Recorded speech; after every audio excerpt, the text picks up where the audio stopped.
Now, the reason you can't just rely on a timer with the machines is because the one thing you need when you're making ice cream, what's the one thing you need? Correct. Focus. You must focus on what you're doing. If you're going to make ice cream and be talking to you, no good. It's not going to work because it has to be pulled within a parameter of maybe a minute and a half between being too loose and too firm. And nobody can tell you that. It depends on, Steve taught me this, it depends on the humidity that day.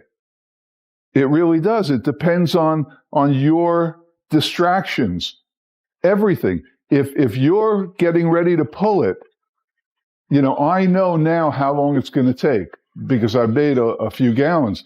But if you're going to get a phone call, you know, and it's your friend or your spouse, and you're going to get distracted, and then the ice cream's going to be overdone. What happens when it's overdone? In my mind, it gets chalky or pasty. How would you describe it, Steve? I think you've got it. That's right. I would say pasty. Yeah. Because it's just over-processed. Now, Steve and I differ. I pull the ice cream sooner. He pulls it later, but we're only talking about under 2 minutes. But if you're distracted, if you suddenly run out of the room, never leave the room when you're making ice cream.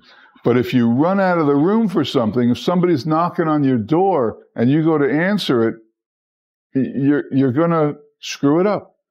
And that means that you're going to take however many gallons you made, put it in the sink through a colander, and flush away your money.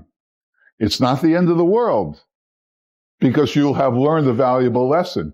But if you can learn it before it happens, all the better. Focus. That's the whole thing. Focus on what you're doing.